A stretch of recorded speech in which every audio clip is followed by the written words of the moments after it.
예수님이 가는 곳마다 많은 사람들이 따라다녔습니다. 그 사람들은 예수님께서 병자에게 행하시는 표적, 곧 병든 사람이 낫는 것을 보고 자기들의 병든 자를 데리고 오기도 하고 자기 병을 고치고 싶기도 했을 것입니다. 예수께 와서 하나님이 주시는 어떤 기적이나 표적을 보고 또 예수님께서 먹여주시는 떡을 먹는 사람들은 예수님께 얼마든지 많이 몰려올 것입니다.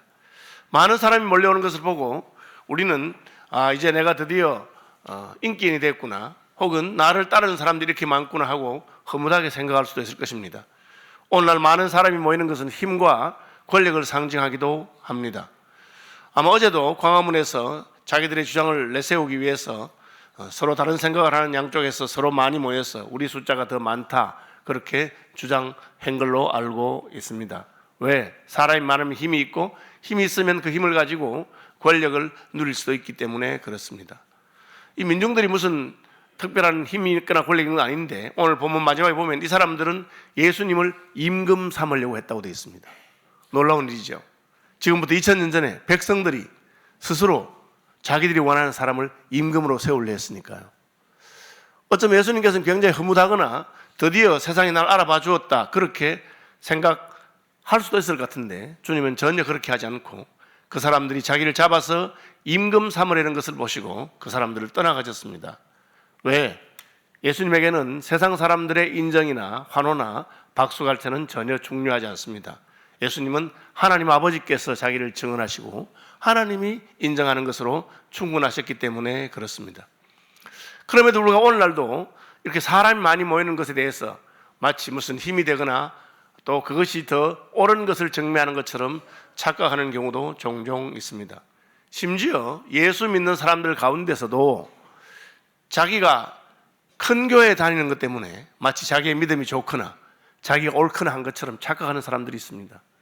자기가 그 교회를 키우기 위해서 영혼을 하나도 전도하거나 데려온 적도 없으면서 그냥 많은 사람이 모이는 곳에 자기가 등록하고 거기 있기 때문에 나는 상당히 괜찮은 그리스도인인가, 괜찮은 사람인가 착각하는 경우가 많습니다.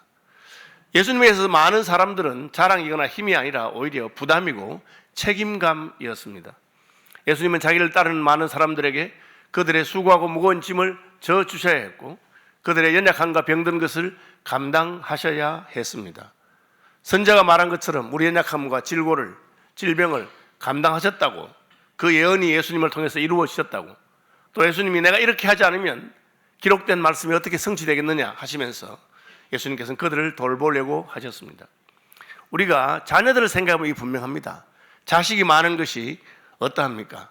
한때는 자식이 많은 것이 자랑이고 내가 자식이 많으니까 늙어서 자식 덕을 좀 보겠다, 그렇게 생각했던 사람이 있었는지도 모르겠습니다.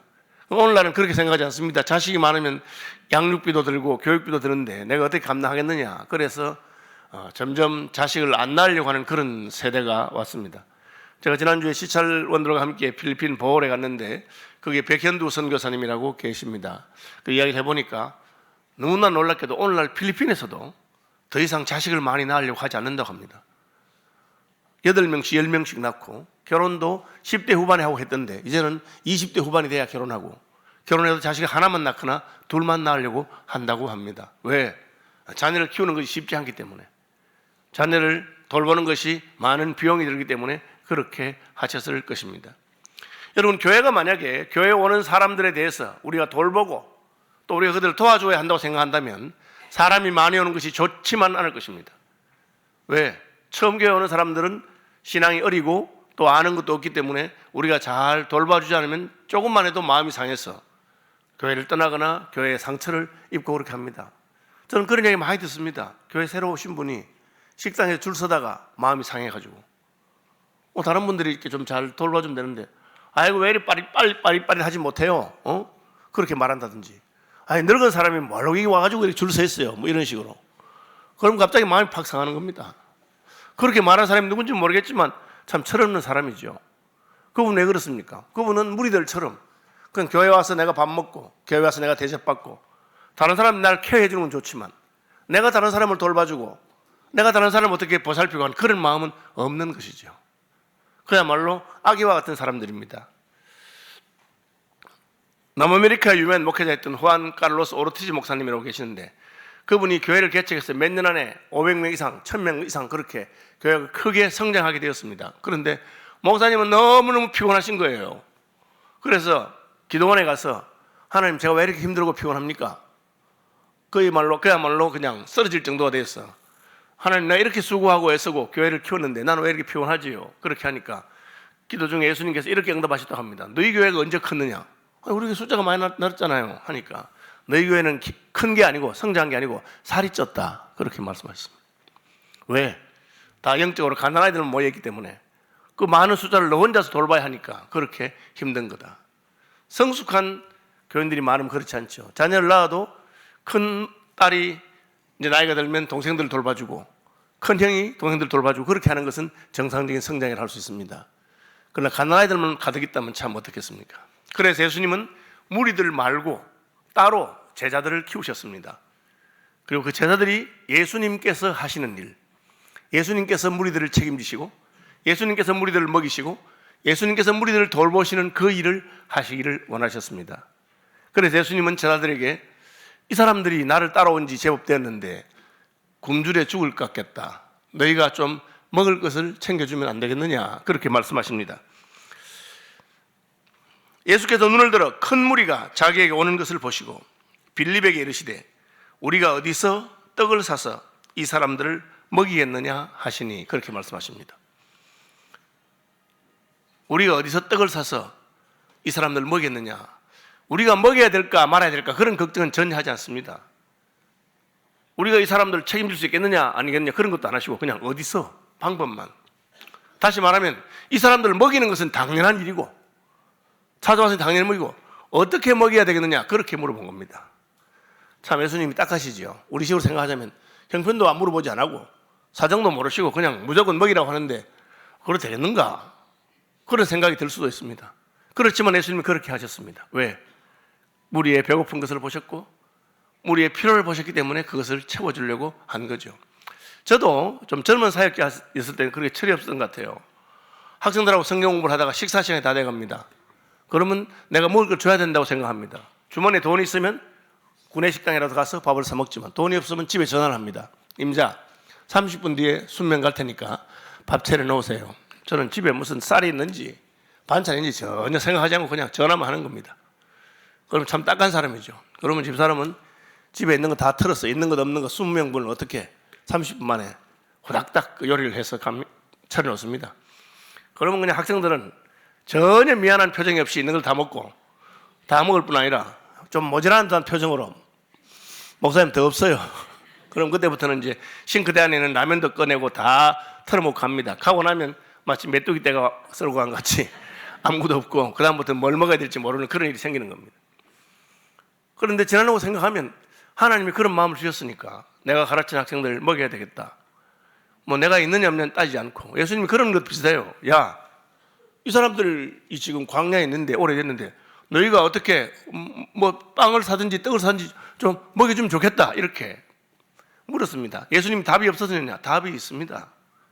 예수님 생각이 없었느냐? 생각이 있습니다. 왜냐하면 이렇게 말씀하시면 친히 어떻게 하실지를 아시고 먹일 생각과 방법은 하나님께 다 있다는 겁니다. 왜? 하나님께서는 이미 40년 동안 비인들에서 자기 백성들을 먹이신 역사가 있습니다. 어떻게 먹이셨습니까? 하늘에서 아침마다 만나가 내려서 40년 동안 그들이 농사짓지도 안 해도 필요한 것을 공급했습니다. 오직 한 가지 이유 때문에 그들이 구름 기둥을 따라오다 있다는 것 때문에 그들이 하나님의 인도를 받기 때문에 하나님께서는 자기 백성을 책임지신 것입니다. 이 사람들은 철이 없고 어리고 그저 기적을 보러 먹을 것을 가지러 왔지만 예수님께서는 그들을 먹이실 생각을 다 가지고 계십니다. 그런데 예수님은 자신만이 아니라 자신을 따르는 제자들을 누구든지 내 제자를 되려거든 내 제자가 되려거든 자기를 부인하고 자기 십자가를 지고 나를 따를 것이니라. 예수님의 제자는 예수님을 따라야 되고 예수님의 제자는 예수님이 생각하는 것처럼 생각해야 됩니다. 교회 안에 이 무리들과 같이 그냥 어떻게 할 생각도 없이 예수님 주면 먹고 또 고쳐주면 감사하고 그렇게 바라면 사람은 많이 모일지 모르지만 예수님은 힘들고 어렵겠죠. 그래서 예수님은 자기와 함께 이 일을 하실 사람들을 찾은 것입니다. 그 제자들입니다. 여러분은 스스로 생각하기에 나는 무리인가? 나는 제자들인가 한번 생각해 보시기 바랍니다. 우리는 어떠합니까? 교회 와서 늘 왜 교회가 나한테 이것밖에 안 해줘? 오늘은 반찬이 엉망이네, 그렇게 생각하는 겁니다. 여러분 놀라지 마십시오. 제가 최근에 들은 이야기인데 우리 대학부 애들이 교회에서 밥을 잘 안 먹는데 왜? 고기 나오는 날만 밥을 먹는데요. 제가 깜짝 놀랐어요. 요즘 선진국이 돼서 그런지 고기 안 나오면 보고 반찬 보고 고기 없으면 밖에 나가서 먹고 고기 있으면 먹고 그래서 그냥 제 성질 같아서는 혼을 내주든지 아니면 매주 고기로 그냥 배가 터지도록 해주든지 둘 중에 하나만 하면 되는데 그게 참 쉽지는 않습니다. 시대가 그런 거죠. 예수님께서는 백성들을 먹이를 원하시고 그 일에 함께 동참할 사람들을 찾으셨습니다. 그것이 제자들입니다. 여러분 그 이야기를 들을 때 요즘 애들이 그냥 싸가지가 없어가지고 고기 일을 먹는다니 그런 생각이 드십니까? 아니면 한 끼라도 내가 고기를 좀 대접해야 되겠다 그런 생각이 드십니까? 예수님은 너희가 먹을 것을 주면 좋겠다. 빌립은 생각이 아주 잘 돌아가는 사람입니다. 어디서 떡을 사서 이 사람들을 먹였냐 하니까 돈 계산부터 하는 거예요. 딱 계산해 보니까 최소한 200데나리온. 여러분 한 데나리온은 장정의 하루 품삯입니다. 일당 한 10만 원 생각하면 2천만 원입니다. 딱 쳐다보더니만 한 5천 명 되겠네요. 남자만 2천만 원은 있어야 됩니다. 조금씩 사주어도 5천 명 2천만 원 나누면 4천 원이죠. 남자만 있겠습니까? 여자도 있고 애도 있으니까 1인당 2천 원치 1,000원짜리 빵 2개 사주면 끝입니다. 그저 그냥 여기만 하려고 해도 2천만 원은 필요한데요. 그렇게 나옵니다. 그 말은 무슨 뜻입니까? 아니 한 끼 먹이는데 2천만 원 쓰시려고 하십니까? 그럼 다음 끼는 또 어떻게 하시고요? 우리 돈 별로 없습니다. 돈이 있다 한들 먹어서 다 없애려고 생각하십니까? 뭐 그런 여러 가지 생각이 많겠죠. 조금만 줘도 2천만 원이 필요합니다. 그렇게 예수님이 그걸 물어본 거 아닙니다. 경비가 얼마 드느냐 그거 물어보지 않고 어떻게 어디서 떡을 사서 이 사람들을 먹이겠느냐. 그렇게 하면 예수님 지금 우리가 있는 곳이 가게가 없는 곳이기 때문에 떡을 살 수는 없고요. 안 되면 그냥 우리가 가진 거라도 나누어 먹지요. 그렇게 해야 됩니다. 그 주님이 기대하시는 방법이겠죠. 우리 앞 세대의 선배들은 그렇게 했던 것 같아요. 주일날 교회에서 밥도 못 줬습니다. 그때는. 그럼 아침부터 와서 주일학교 교사도 하고 하는 청년들이 점심시간이 지나고 저녁시간이 지나면 먹을 게 없습니다. 그럼 어떻게 합니까? 그냥 장로님 댁에 갑니다. 집사님 댁에 가서 그냥 그 집에 뭐가 있든지 다 털어서 같이 먹고 그냥 그렇게 했습니다. 이걸 먹일 수 있겠는가 뭐 그런 생각도 안 하고 있으면 그래서 내가 먹는 대로 나누어 가지는 것이죠. 김중곤 목사님이 쓰신 글에 이런 일이 있습니다. 6.25 때인데 피난민들이 피난 오다가 이제 같이 자는 피난민 같이 자는 학교 같은 데서 이제 자고 있습니다. 근데 식사 시간에 되니까 먹을 게 없잖아요. 다들 배가 고파서 그냥 눈이 그냥 휑한 있는데 웬 아줌마가 그 치마 안에서 뭐 이렇게 뭘 하나 꺼냈습니다. 보니까 어디서 얻었니 면 주먹밥 하나가 있어요. 그래서 그 주먹밥을 딱 꺼내고는 이제 기도를 하기 시작했습니다. 식사 기도를 하는가 보죠. 그걸 본 아이가 하나가 울기 시작했습니다. 자기 엄마를 보고 막 울면서 저 주먹밥을 자기를 달라는 거예요. 그죠? 아줌마가 기도하다가 소리를 듣고는 보니까 웬 아이가 울면서 자기 주먹밥을 가리키고 있는 거예요. 아이 한번 쳐다보고 주먹밥 한번 쳐다보다가 그 아주머니가 아무 말 하지 않고 주먹밥을 반 잘라서 그 아이에게 주었습니다. 그야말로 마파람에 개눈 감추듯이 아이가 먹었습니다. 먹었으면 되는데 이제 아줌마가 다시 먹으려고 기도하고 있는데 또 웁니다. 먹어보니까 더 먹고 싶거든. 저거 또 달라는 거예요. 그 아주머니가 기도를 마치고 또 아이 한번 쳐다보고 주먹밥 한번 쳐다보고 하시더니만은 아무 소리 하지 않고 그냥 남은 주먹밥도 그 아이에게 주었습니다. 자기도 언제 얻는 것인지 모르지만 지금 먹지 않으면 먹을 기회는 없죠. 피난은 가야 되고 배는 고프고 힘들었을 것입니다. 김중곤 목사님이 그걸 보고 내가 그때 예수님을 보았다. 그렇게 말했습니다. 그것이 주님의 마음입니다. 우리가 가진 것이 많아서 형편이 넉넉해서 200데나리온이 있어서 한 끼에 200데나리온쯤은 아무것도 아니기 때문에가 아니라 그냥 굶주린 백성들을 보니 주님은 그 사람들이 무슨 자기의 인기를 높여주고 자기를 뒤따르는 무리가 되어서 자기가 임금되는 것을 도와줄 그런 사람으로 보이지 않았습니다. 저 백성들이 얼마나 마음이 헛헛하고 의지할 데가 없으면 이곳까지 나를 따라왔겠는가. 내가 저 사람들을 어떻게든지 책임지고 먹여줘야 되겠다. 그런 마음을 가지신 거죠. 만약에 정치가 들어가는데 그런 대통령이나 그런 국회의원들을 가진 백성이 있다면 참 저는 행복한 백성일 것이라고 생각합니다. 어쨌거나 예수님은 빌립을 테스트하셨습니다. 어떻게 하실지를 아시고 빌립에게 야 너희가 어떻게 해서 먹을 걸 좀 구해주면 안 되겠느냐. 빌립은 예수님의 테스트를 통과하지 못했습니다. 왜? 그는 돈 이야기를 먼저 했기 때문에 그렇습니다. 2천만 원이 필요한데요. 조금씩밖에 못 먹습니다. 그렇게 말했습니다. 예수님이 굉장히 실망하셨을 만한 순간에 베드로의 동생 안드레가 또 대답합니다. 예수님 여기 한 아이가 있어. 여기 한 아이가 있어 보리떡 5개와 물고기 2마리를 가져왔습니다. 아마 그 아이의 도시락이었겠죠. 그 아이가 예수님 드시라고 가져왔는지는 모르겠습니다. 혹은 안드레가 아는 아이였는지 어쨌든 아이가 먹어야 될 보리떡 5개와 물고기 2마리를 가지고 나옵니다. 그런데 금방 빌립이 2천만 원치는 있어야 어디 갖다 붙일 건데 그 1인분의 도시락이 그 많은 사람에게 무엇이 되겠습니까? 그러나 놀랍게도 안드레는 그것을 들고 예수님께 옵니다. 여러분, 하나님께서 놀라운 것은 우리가 가진 것이 작아도 그것을 들고 하나님께 갈 때 하나님이 역사한다는 것을 볼 수 있습니다. 구약성의 엘리야는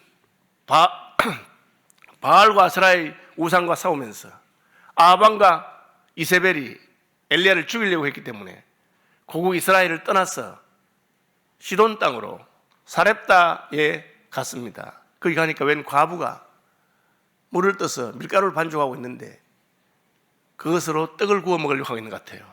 그래서 말했습니다. 저도 배가 너무 고픈데 좀 나누어 주시면 안 되겠습니까? 그러니까 그 과부가 선지자 엘리야를 보더니만 하도 기가 막힌지 이거 우리 집에 마지막 남은 밀가루예요. 이걸로 우리가 호떡 하나 구워서 아들하고 나하고 반씩 갈라 먹고 그 다음에는 죽으려고 하는데 그렇게 말합니다. 저는 하나님이 이해가 안 되는 게 아니 하나님께서 왜 그 과부의 마지막 양식을 가진 거기 가서 거기다가 손을 내밀게 하시느냐 그 말이에요. 그런데 그렇게 했습니다.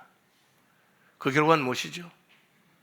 과부는 어떤 마음인지 모르겠지만 어차피 이거 먹고 죽을 거 저 사람도 참 딱해 보이네 하고는 그것으로 떡을 구워서 엘리야에게 먼저 줍니다. 성경은 말하기를 가뭄이 끝나는 3년 6개월 동안 그 밀가루통의 밀가루가 다하지 아니하고 기름병의 기름이 떨어지지 않았다고 말합니다. 놀라운 기적이죠. 여러분, 정대순 선교사라고 파푸아뉴기니아에 사역했던 선교사님이 로비아 이야기인가 뭐 그런 책을 쓰신 분이 있습니다. 그분이 그 간증하신 이야기 중에 자기의 선생님이셨던 데이비드 리터그 선교사가 파푸아뉴기니아에 사역할 때 워낙 아픈 사람도 많고 하니까 그는 의사인데 약하고 다 가져다녔는데 이제 마지막 자기가 먹을 3개 하루치약, 항생제, 비상약만 남아있는데 어느 섬에 가니 또 아픈 사람이 있는 거예요. 그래서 하루치는 줘야 되지 않겠어요. 그래서 남은 약을 탁 틀어서 그 사람에게 주고 나니까 또 약병에서 약소리가 나는 거예요. 그 새알이 주면 또 새알이 생기고 주면 또 새알이 생기고 20세기에 일어난 기적입니다. 그런 기적을 간증한 것을 제가 들었습니다. 놀라운 이야기죠. 하나님께서는 사렙다 과부의 밀가루통에 밀가루가 떨어지지 아니하게 하시고 기름통에 기름이 떨어지지 않게 했습니다. 그걸 본 이후에 우리는 하나님께서 왜 엘리야에게 그 가난한 과부에게 손을 내밀게 하셨을까? 하나님께서는 사렙다 땅의 과부의 집에도 구원을 베푸신 것입니다. 그가 먼저 하나님의 일을 위해서 내어놓도록 하시고 그리고 하나님께서 공급하시도록. 지금 제자들에게 그 부탁하신 이유는 무엇입니까? 제자들도 하나님의 이 크고 놀라운 구원에 참여하고 하나님의 은혜를 경험하도록. 왜? 이미 예수님께서는 자기 자신을 우리의 생명 양식으로 주시려고 마음의 결심을 굳혔습니다. 아버지를 위하여 자기의 목숨, 하나밖에 없는 목숨을 우리를 위해서 주시려고 결심하시고 그리고 제자들도 그 길을 따라오도록. 우리에게 마지막 남아있는 보리떡 5개이지만 하나님이 기뻐하는 일을 위해서 드릴 때 하나님께서는 그것을 핑계 삼아 우리를 축복하시는 것입니다. 여러분, 나는 왜 이렇게 지지리도 복이 없을까? 예수 믿는데 나는 왜 이렇게 복을 못 받는가? 그런 분이 있습니까? 여러분, 요만큼이라도 하나님의 일에 여러분이 참여한 적이 있습니까? 그냥 무리들처럼 그냥 와서 식사 시간 되면 예수님이 주실 것을 먹고 아프면 고쳐주기만을 바라고 있습니까? 그것은 한두 번의 표적으로 지나가는 것이지만 제자들이 되어서 주님의 일에 내가 가진 것을 드릴 수 있다면 주님께서는 하나님이 하신 일을 보여줄 것입니다.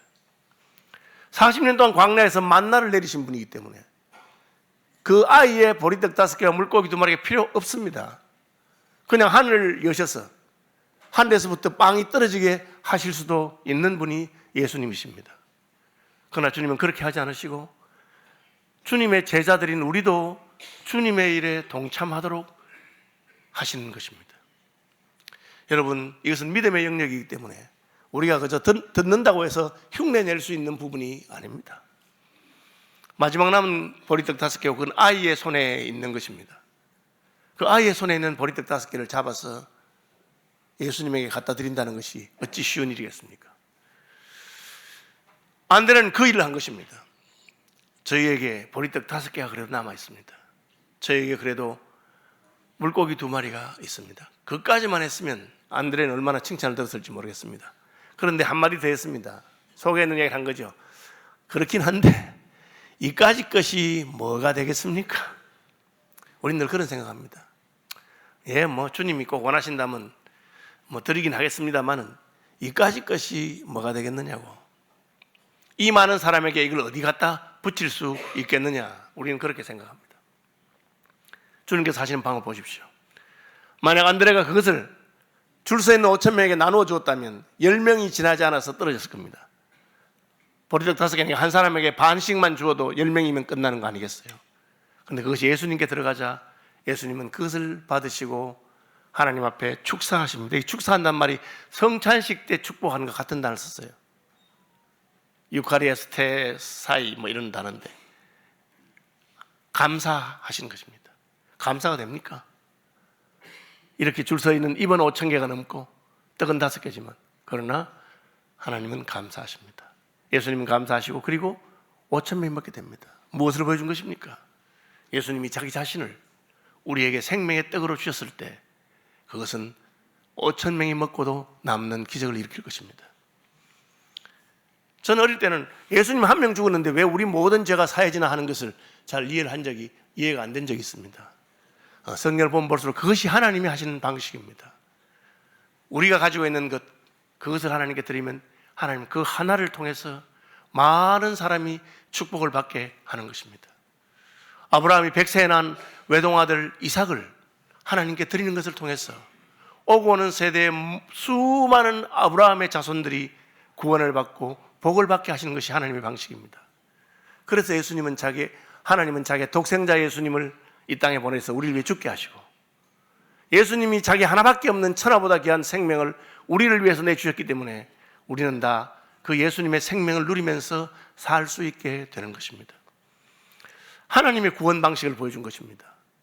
하나님께서는 우리가 믿음으로 한 걸음 내디디면서 내가 가진 것은 아무것도 아니지만 이것도 주님의 나라와 그 영광을 위해서 사용하시기를 바랄 때 하나님은 그것을 통해서 수많은 사람이 구원받게 할 뿐 아니라 남은 것을 버리지 말고 거두어 버리는 것이 없게 하라. 거두니까 자그마치 12바구니가 남게 됩니다.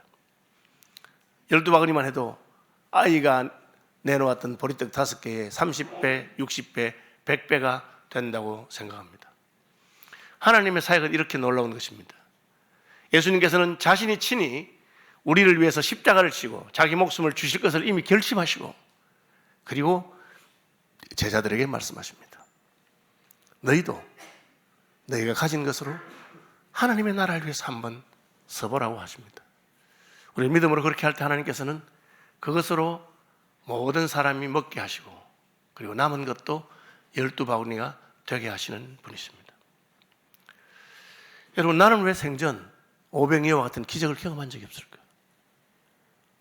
제가 모르겠는데 여기도 그런 기적을 경험하신 분도 많이 있습니다. 우리 앞서간 세대는 다 그런 것들을 경험하신 분들이 많습니다. 교회를 위해서, 하나님 나라를 위해서 진짜 찢어지게 가난한 중에도 하나님 나라를 위해서 자신의 것을 드리는 분들이 종종 있습니다. 주님이 과부의 것을, 그 아이의 것을 빼앗기를 원하셨는가? 아닙니다. 주님께서는 주시기를 원하시는 분이죠. 나와 및 복음을 위하여 집이나 전토나 형제나 자매를 버린 자는 금생에서 100배를 받고 내세에서 영생을 얻지 못할 자가 없다고 말씀하셨습니다.